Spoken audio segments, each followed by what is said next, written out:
MasterChef fans have come to know Aarón Sánchez, who made his debut as a judge in 2017 at the start of the show's 8th season. However, he was far from an unfamiliar face to fans of foodie television. Here's everything you should know about one of TV's favorite personalities and chefs. In 2019, Sanchez visited the Dr. Oz show and spoke about his relationship with his father, who was an alcoholic. He admitted, "It's very challenging when you grow up as a young man thinking your dad's your hero. He's indestructible. When you start finding out all these dark aspects of his life and his behavior, it kind of disappoints you." Because Sanchez was just 13 years old when he lost his father, there was much left unsaid and many issues that remained unresolved. He went on to say, "I never had a chance to confront him as a man and say, 'Why did you do those things, and why did you suffer those sort of ailments that really hurt our family?'" Sanchez also opened up about his cousin, who passed away of a drug overdose at 25. As he explained, his cousin's untimely death led him to get his own life together. He realized that if he continued down the same path, he'd meet a similar fate. It taught me a lot about who I am and what I need to do better and put my priorities in order. Sanchez not only works alongside Gordon Ramsay on MasterChef, he's also his biggest fan.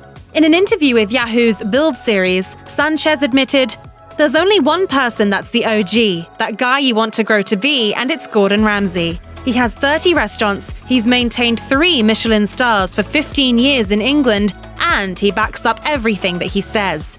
The winner is me! Really? No, he's not. Ramsay's commitment to excellence, Sanchez explained in an interview with Insider, extends beyond his restaurant empire and into MasterChef. He said, "But what really makes the show so special and what people don't realize is that Gordon is an executive producer on the series. So you have one of the most decorated chefs anywhere in the world controlling the creative process on the show and making sure it's authentic and as close to restaurant quality as we can get in a MasterChef kitchen capacity. Gordon curates challenges and makes sure we're going in the right direction. I think that's really important." He's very inspiring for me, that's what I want to be. Chatting with New You Media at the 2016 Los Angeles Wine and Food Festival, Sanchez was asked to pinpoint a few of his healthiest go-to recipes. He suggested a variation on tacos, using a thinly sliced piece of jicama in place of a tortilla, which he would then stuff with shrimp, spicy salsa, and garnish with pickled cactus. While Sanchez admitted he's not averse to healthy eating, he also advised not to get too caught up in counting every single calorie, saying, "Out here in LA, people are concerned with 2 extra calories. Let me tell you, you want to have fun, indulge, love life. Don't stress that." During an interview, Sanchez was also asked to share any health advice he'd recommend to a millennial. He responded, "Think about something that's just going to be meaningful, and just get off the phone." He did, however, admit that health was becoming an increasingly important concern to him as he grew older, saying, "Once you pass 40, you start thinking about energy a lot." Sanchez, who was born in Mexico and grew up in Texas, spoke Spanish as his first language. He told Latin Times, "I had 1 foot in Mexico and 1 foot in the States. I spoke Spanish at home and spoke English." He told Yahoo's Build series that even as an adult, he speaks Spanish more than he speaks English. He encouraged second-generation Latinx people to continue speaking Spanish and recommended finding some friends who predominantly speak the language. He explained, "If you're worried about holding on to it, surround yourself around people who are in touch with the culture." When you lose your tongue, you lose your country. So you really got to keep up with that. That's where I would tell somebody if they want to really hold on to their Latino roots, continue to speak.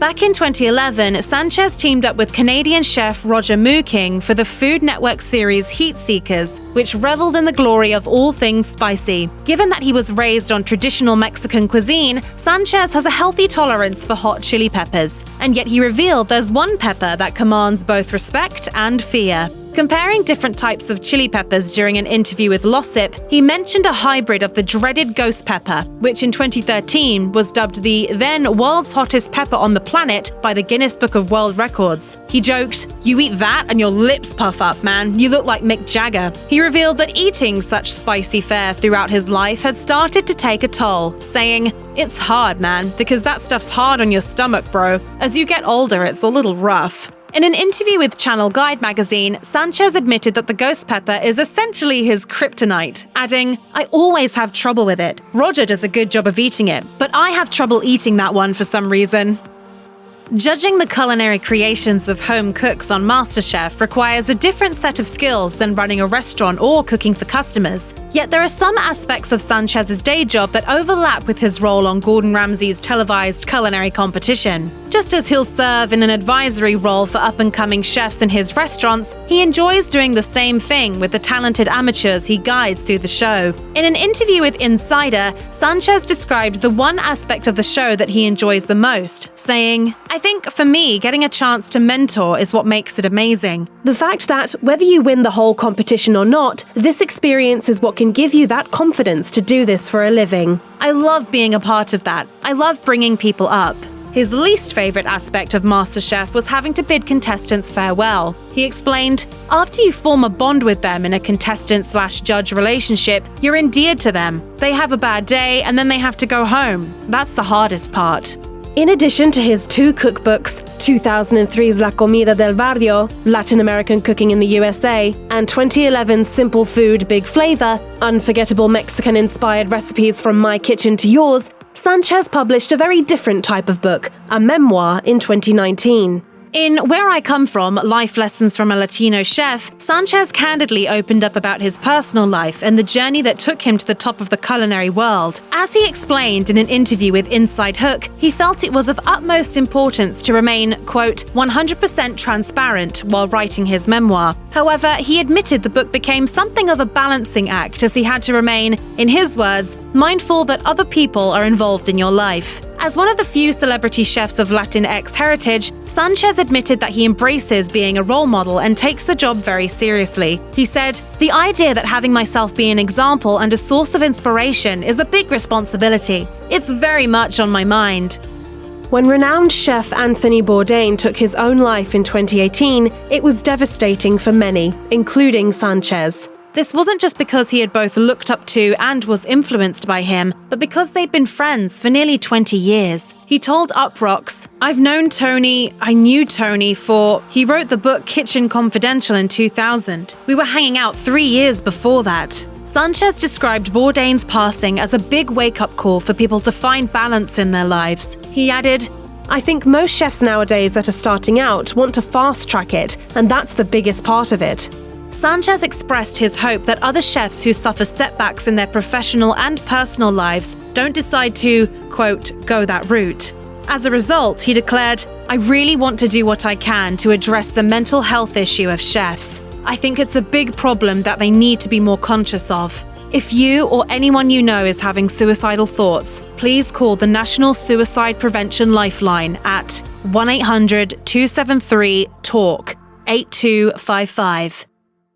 Anyone who's ever seen Sanchez on MasterChef has undoubtedly noticed the multitude of tattoos lining the celebrity chef's hands and forearms. Not only is the chef a serious tattoo aficionado, he's also the co-owner of New York City's Daredevil Tattoo. And his obsession with tattoos is not new. In fact, he told Uproxx that he became friendly with the ink artists who worked at a tattoo parlor across the street from his first restaurant back in the late 1990s. He explained, I befriended these tattooers, became dear friends with them, and we would barter food for tattoos. So I was ahead of the curve. Now it's cliché for a chef to be plastered with tattoos. He elaborated in an interview with the Hattiesburg American, explaining that there's a natural affinity between chefs and the tattoo world. Sanchez admitted that he was drawn to the, quote, anti-establishment way of life that tattoos represent, which is ultimately what led him to go into business on a tattoo joint. However, he also insisted that the trend of chefs sporting edgy tattoos has grown out of control. He added, if I see another young chef with a pig tattoo, I'm going to puke in my mouth.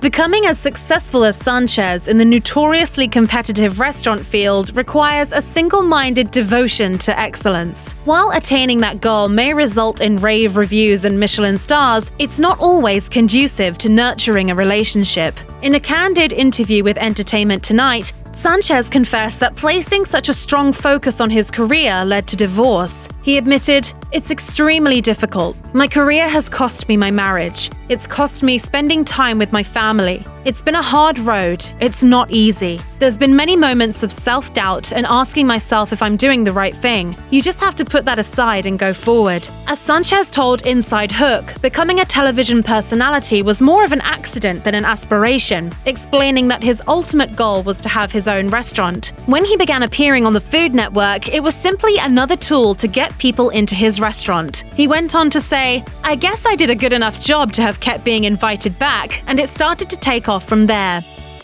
In an interview with the Austin American-Statesman, Sanchez shared the most important piece of advice he received from his mum, which was, develop your own style. Work with a bunch of different chefs that have different styles and cultural points of view, and then disseminate that to find your own culinary voice. Learning to cook from his mother and grandmother, who were both pioneers in popularizing Mexican cuisine in the United States, it's safe to say that Sanchez knows his way around an avocado. And when it comes to preparing one, his key message is that getting too fancy and using too much heat is simply wrong. He told Taste of Home that he was, quote, more of an avocado purist, adding, "The magic of avocado is that it should be eaten fresh." According to Sanchez, the worst thing you can do to avocados is to bake them, as the heat will turn them from firm and green to a sickly brown mush. He is, however, not averse to lightly grilling an avocado or even lightly frying it in a batter, but one of his favorite techniques is simply taking an avocado, scooping out the flesh, and serving a crab salad over it. Check out one of our newest videos right here. Plus, even more mashed videos about your favorite celebrity chefs are coming soon. Subscribe to our YouTube channel and hit the bell so you don't miss a single one.